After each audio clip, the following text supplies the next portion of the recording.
Welcome to Once Upon a Time in Black History. I'm Tamara Shiloh, author and owner of the Multicultural Bookstore and Gifts in Richmond, California. I've started a new podcast that can be heard on Facebook, Apple, iTunes, Spotify, and SoundCloud. So check us out every week and be sure to visit my website at onceuponatime.in blackhistory.com and visit my bookstore at multiculturalbookstore.com. So, for my very first episode, we couldn't have a more perfect guest today. We're talking about a Christmas movie and Christmas books that's written, produced, and directed by Black artists and my special guest and friend, Lynn Sisson Talbert, a Hollywood mover and shaker, y'all, and one of the producers of the new Netflix holiday film, Jingle Jangle. Hi, Lynn, and welcome. Thank you so much for joining me. You're doing exciting things, girl, and thank you again for joining us a few weeks back for our special book signing event. We had such a wonderful time with you. So Oh my gosh, that was so fun. I loved seeing everyone, and that was so fun, and those cupcakes were amazing. let me tell you, yes, she's always the star of the show, no matter what we're doing. Those cupcakes are awesome, aren't they? Yes. Yeah, so we're going to talk about books and we're going to talk about Jingle Jangle, the movie. So let's talk about how'd you come up with the story? Well, that was my husband, David Talbert, our fearless leader and writer and director. He always wanted to do a big Christmas spectacular musical for Broadway. And that what it was initially written for, to be on the stage. And then we were talking one day and I said, why don't we do it as a movie first?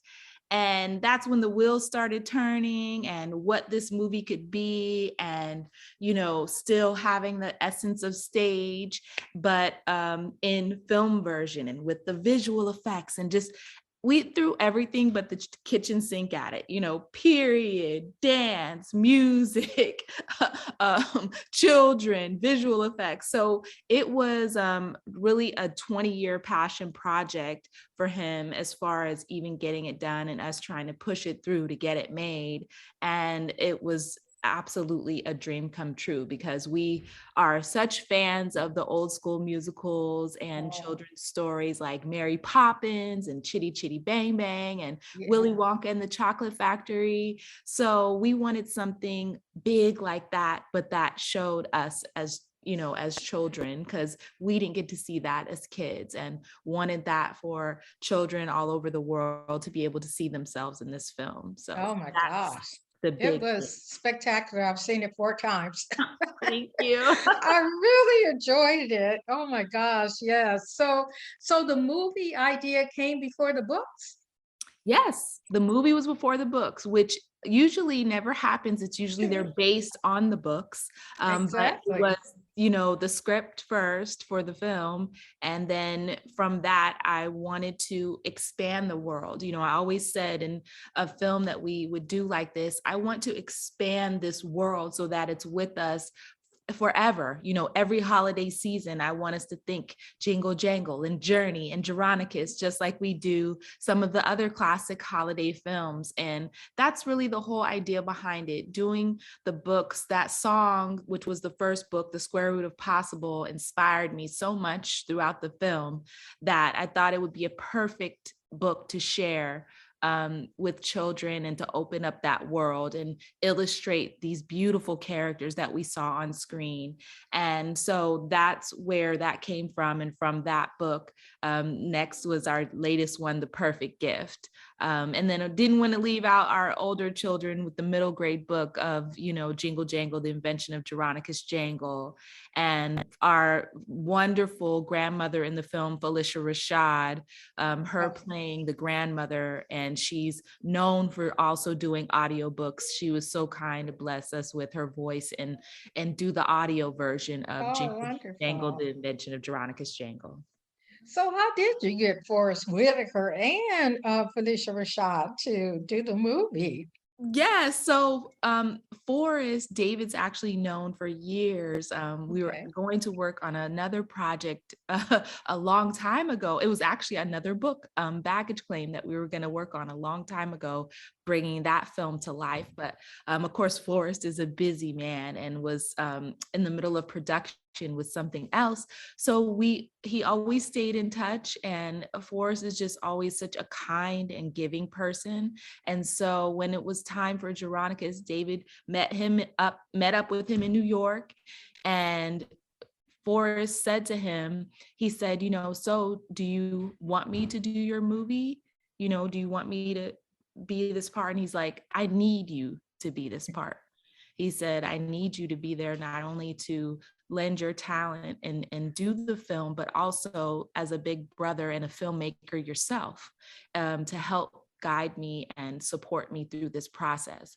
And Forrest, did that. And it was so wonderful to see David direct him, because he really let David just be and expand and showcase his talent, and received that. And I believe you see that in the character. Yes. David did such an amazing job of directing all of the actors. But him and Forrest, they each actor that he works with, they always just have a special kinship, because it's such an intimate process. So Oh, it was wonderful to be on the side of that, looking at the monitor, watching these things happen, and helping to shape that. that's super. So, the costume designer. Oh my goodness. That part, it just made me so proud to see Black folks doing this, and then to be it's such a beautiful movie. It's a fun movie, and with the colors and the costumes. Let's talk about, did one person do that or several or So our amazing costume designer, Michael Wilkinson,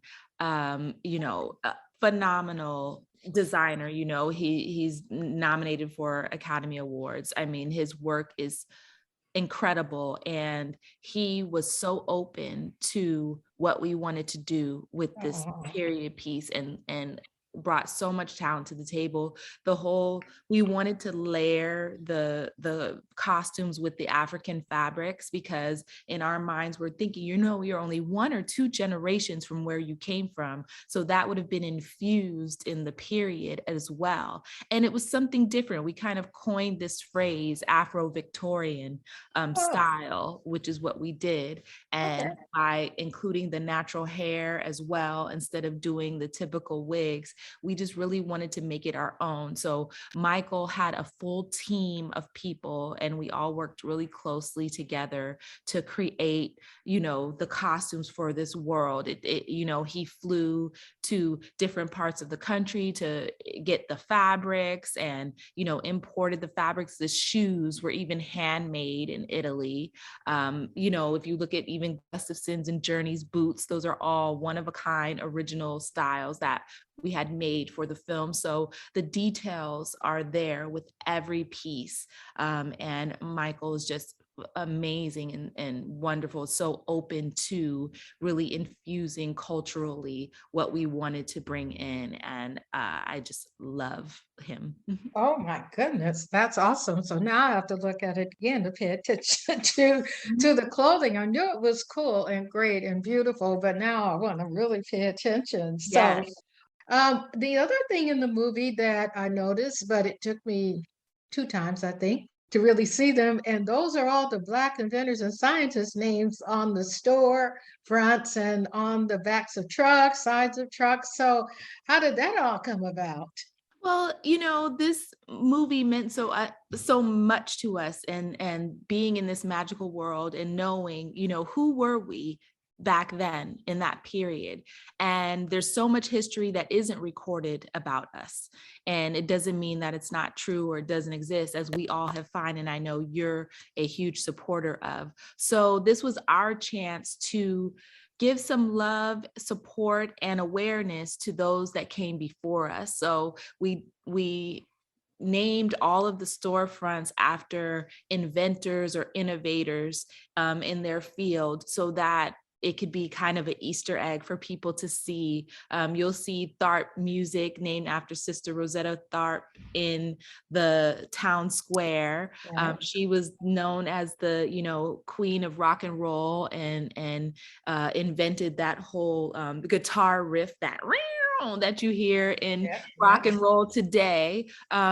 We have North Star, which is named after Frederick Douglass's newspaper. There's several, and I also Yeah. included them in the latest book, The Perfect Gift. I put them in the back of the book so that everyone can go back and look and know what each one stood for. All the way down to our amazing character Edison, who was named Kieran Dyer, who played Edison, Latimer, who was named after Lewis Latimer and Thomas Edison, so that to remind people that it was Lewis Latimer and Thomas Edison that invented the light bulb and not just Thomas Edison. So these are things that are so important for our kids to know, and just everyone to know in history that we were doing big things and valuable, and we have additional stories from what we're taught. You're absolutely correct. And you're right. That's one of my passions. And actually, that's this whole podcast is about Black history, past and present. So, what's the message and the experience that you want kids and viewers to see, to feel when when they watch this movie? What are you hoping for? You did touch on some of that. Is there anything else that Yeah, comes to I mind? want I want kids to feel inspired and magical, and believe, have that belief in the things that they want to do and accomplish, by seeing characters like Journey and Edison and Geronicus and just all of the characters. Just know that you are magical, and that if you believe and work hard, that things will happen for you. So it's important, to know that we're magical, and that we bring that to the table when we're amongst each other, and when we're learning, and when we're teaching.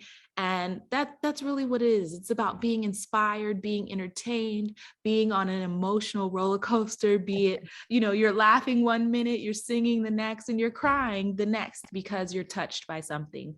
So Yes. that's always important, that while you're being entertained, you're inspired, and you feel better about you. Yes, and that movie is all of the above for sure. I'm telling you. So the movie's on Netflix. How'd that come about? Yeah, so Netflix is our partner in that, and it was such a wonderful experience. David, we had done a prior film called El Camino Christmas with Netflix, and that David directed and I produced. It was written by Ted Melfi, and that experience was so great, and they loved the film. Just a fun, dramatic R film, by the way. Um, Oh, and okay. so from that, he went in the room with Scott Stuber and Nick Nesbitt and the executives there at Netflix and president. And they were saying, let's try to find something else to do. And David's like, well, what are you looking for? And they're like, well, we're looking for some big films. And he said, well, I have a big film for you. Every holiday I sit down with my family and we go to watch all these classic films, but there isn't one that is representative of us. And I want that. And they were like, we never thought of it like that. And he pitched them Jingle Jangle, and they bought it in the room. And they Excellent. were like, let's do this. And they gave us everything that we could have asked for to really build out this movie. They supported us with the cast and pushing for that. We did a worldwide search for Journey, the young girl that played Journey, Mm-hmm, Madeline mm-hmm, Mills, mm-hmm, mm-hmm. to bring her to life. We had the amazing, Philip Lawrence and Harvey Mason and Davy Nathan for music.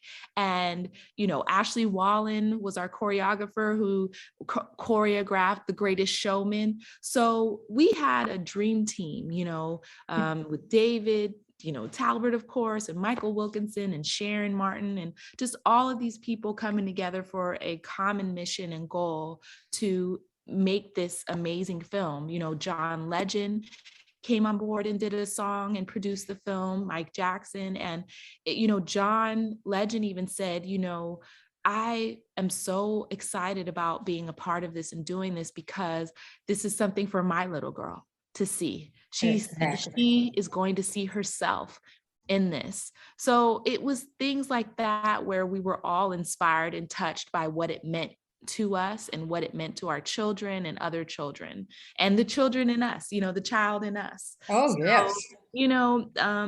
it being on Netflix, it came out during this pandemic last year, which was kind of crazy. And we were hoping to have it, in theaters because that's how we filmed it, to be on the big screen. Yeah. But we realized that it came out at the right time. We needed it when it came out. We all needed something like that was hopeful and inspirational and fun and inspiring.